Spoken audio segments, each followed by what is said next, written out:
নমস্কার বন্ধুরা, রাধে রাধে। সুদেবী রান্নাঘরে তোমাদের সকলকে স্বাগত জানাই। তো বন্ধুরা, তোমরা কেমন আছো? আশা করছি তোমরা সকলে ভালো আছো। তো আজকে আবার একটা নতুন রেসিপি নিয়ে চলে এসেছি।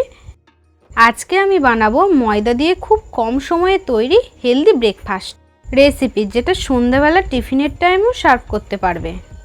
তো ভিডিওটা প্রথম থেকে শেষ পর্যন্ত দেখার জন্য অনুরোধ রইল।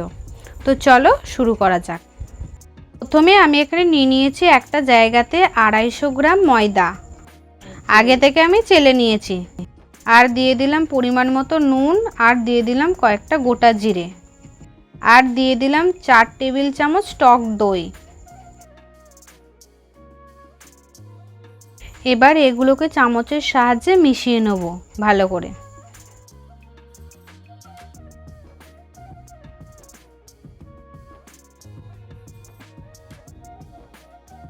এরপর অল্প অল্প জল দিয়ে ঘন ব্যাটার তৈরি করে নেব।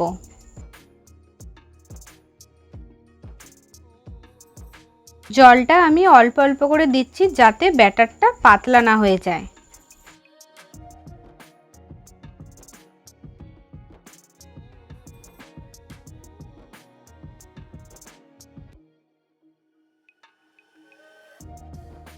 তো দেখছো বন্ধুরা, আমার ব্যাটারটা পারফেক্ট হয়ে গেছে। তো এবার আমি এতে দিয়ে দিচ্ছি, দিলাম অল্প পরিমাণ মতো, অল্প একদম খাবার সোডা। তোমরা এখানে চাইলে ইনো ব্যবহার করতে পারো।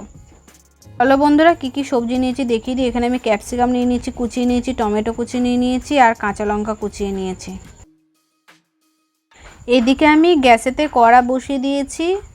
কড়াটা আমার গরম হয়ে গেছে। এবার আমি অল্প সাদা তেল দিয়ে কড়ার চারিধারে এইভাবে মাখিয়ে নেব। এরপর এক হাতা ব্যাটার আমি কড়ার মধ্যে দিয়ে দেব। তো তারপরে হাতাটা পেছনটা দিয়ে এইভাবে ব্যাটারটাকে গোল করে নেব।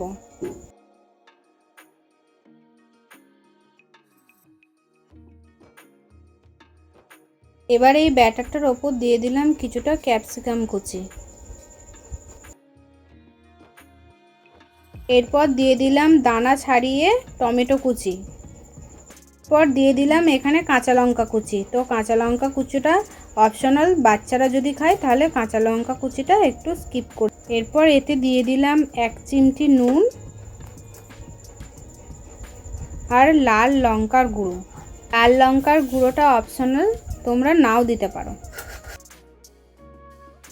এরপর সবজিগুলোকে আলতো হাতে এইভাবে ব্যাটারের মধ্যে বসিয়ে দেবে। আর 15 থেকে 20 সেকেন্ডের জন্য ঢাকা দিয়ে দেব। ফ্লেমটা মিডিয়ামে রাখতে হবে। এরপর উল্টে দিতে হবে। এরপর 10 থেকে 15 সেকেন্ড রেখে তুলে নিতে হবে। তৈরি হয়ে গেল খুব কম সময়ে, কম খরচে স্বাস্থ্যকর একটা ব্রেকফাস্ট রেসিপি বা সন্ধ্যাবেলার টিফিন রেসিপি। বন্ধুরা, এই রেসিপিটা বাড়িতে একবার ট্রাই করে দেখবে, আশা করছি খুব ভালো লাগবে। আমার এই রেসিপিটা যদি তোমাদের ভালো লেগে থাকে তাহলে অবশ্যই লাইক, কমেন্ট, শেয়ার করে দিও।